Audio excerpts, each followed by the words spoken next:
네, 조우정 변호사입니다.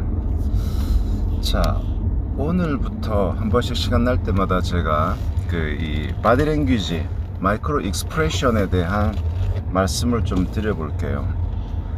마이크로 익스프레션이라는 것은 뭐냐면 한 100분의 1초 정도의 짧은 시간 동안 이 드러나는 몸짓, 행동, 표정으로 그 사람이 지금 어떤 심리 상태인가를 파악하려는 어떤 그 연구 분야를 마이크로 익스프레션 스타디라고 하는데요.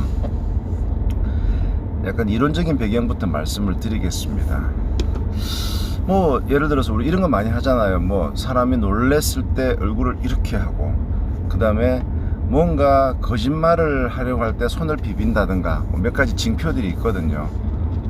그래서 저 사람이 지금 얘기하는데 땀을 흘리면서 손을 비빈다, 이거는 분명히 거짓말을 하고 있다. 또는 뭐 의도적으로 이렇게 입을 막 이렇게 가린다, 이것은 뭔가 말이 튀어나올 건가를 두려워해서 스스로 경계하는 거다, 뭐 이런 게 있는데, 이걸 한편으로 잘못 이해하면 뭐 사람 반응이 다 똑같냐, 그렇게 하는 거 너무 일반화되고 좀 그렇다. 자, 근데 이게 약간 연구의 배경이 있어요. 크게 제가 두 가지를 말씀을 드릴게요. 하나는 1952년 미국의 그 뇌과학자인 폴 맥클린이라는 사람이 주창한 소위 세계의 뇌라는 이론이 있습니다. 즉, 인간의 뇌는 제일 안쪽에 있는 파충류의 뇌, 그 바깥에 있는 포유류의 뇌, 제일 바깥쪽에 있는 인간의 뇌 또는 영장류의 뇌, 이렇게 나누더라고요.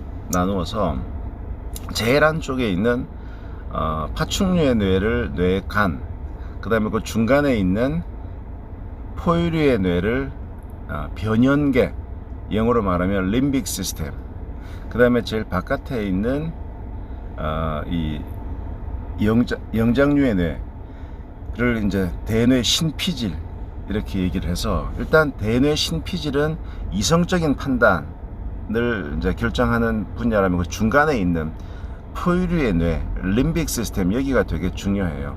포유류의 뇌는 생존을 담당하는, 그 다음에 기본적인 감정을 담당하는 파트가 이 변연계입니다. 그러면 이 마이크로 익스프레션이 왜 중요하냐면 이렇다는 거죠. 이 림빅 시스템은, 변연계 중간에 있는 림빅 시스템은 인간의 생존을 담당하고 있는 것이기 때문에 항상 깨어 있는 거예요. 항상 깨어 있고 나를 살리기 위해서 움직인다는 얘기죠. 우리가 그 살이 왜 잘 안 빠지냐, 뭐 이 얘기할 때 이런 얘기를 하곤 하죠. 뭐 옛날에 뭐 빙하 시대 때도 그랬고, 못 먹었을, 우리네 조상들이 못 먹었을 때 뇌가 그거를 기억하고 먹을 게 있을 때 좀 많이 먹여두고, 그 다음에 먹은 것들을 지방으로 잘 이렇게 저장해 두려는 옛날부터의 습성 때문에 그랬다. 그래서 좀 그런 습성 없으면 좋겠다, 그냥 다 써라 좀 지방. 아니 지금 이게 원시 시대도 아닌데, 그런데 그만큼 우리의 뇌는 인간의 발전 그 단계를 봤을 때 그 원시 시대가 훨씬 길었잖아요. 그때의 어떤 습성이 남아 있다는 건데, 그만큼 본능이 무섭다는 거예요. 자, 그러면 이 림빅 시스템은 이 인간의 생존과 안전을 보장해야 되는 것이기 때문에 항상 켜져 있는 거죠. 그리고 뭔가 불안한 상황, 위험한 상황이 되면 긴장하고 도망가는 거예요. 예를 들어 예전에 돌멩이로 날아오는 거를 내가 맞았는데 그때 되게 아팠어. 그런 게 기억이 남으면, 돌멩이가 날아오면 일단 무조건 피하고 봐야 돼요. 저 돌멩이가 무슨 색깔이지, 왜 날아올까, 그게 중요한 게 아니고 일단은 피해야 되는 거죠. 그래서 위험한 상황은 피하고 도망가는, 이런 것들로 이 림빅 시스템은 발전해 왔다는 거예요. 자, 그럼 이런 겁니다. 누군가 나한테 되게 기분 나쁜 얘기를 해요. 또 난 되게 그게 싫어. 그러면 기본적으로 그게 나한테 대한 공격으로 생각하기 때문에 팍 이렇게 튀는 거예요. 내가 그 싫어하는 감정, 나를 보호하기 위한 감정 같은 림빅 시스템이 작동을 하는데, 그때 그 이후에 이 제일 바깥에 있는 인간의 뇌 신피질에서, 네가 그렇게 싫은 표정하면 상대방이 싫어할 수 있잖아, 또 상대방이 의심할 수 있잖아, 그러니까 웃어. 그러니까 순간적으로 찡그렸다가 웃는다는 얘기예요.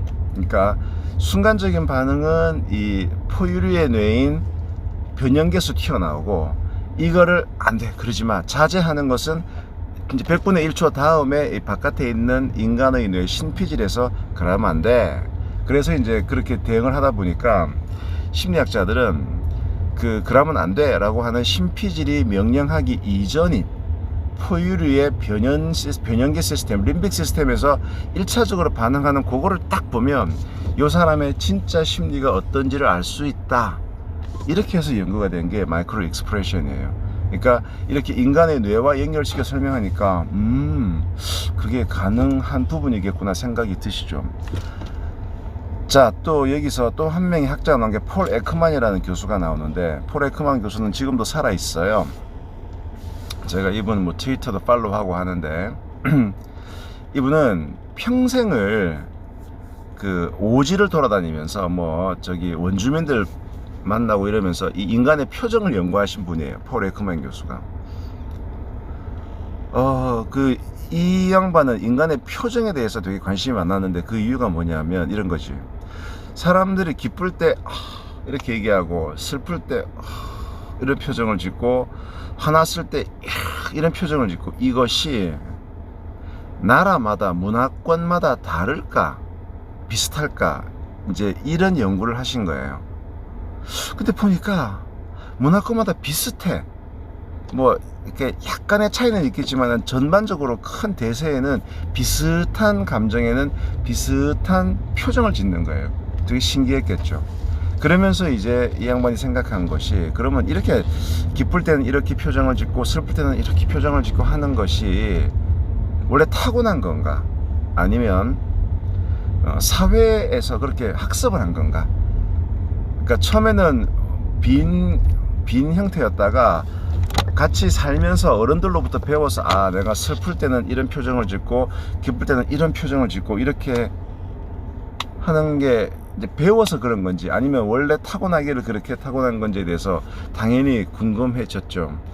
이제 근데 이걸 알아보려 그러면 어떤 사람을 파악해 보냐 그러면, 태어날 때부터 앞을 못 보는, 그러니까 태어날 때부터 앞을 못 보는 그런 사람들이 있으면 그 사람은 누군가의 표정을 보고 배울 수가 없잖아요. 근데 만약에 그 사람들도 똑같은 표정을 짓는다면, 이거는 눈으로 보고 배워서 그런 것이 아니고 뭐 실제 DNA상에 그런 DNA가 있어서 그런 표정을 짓는 거 아닌가, 이런 추론을 할 수가 있겠죠.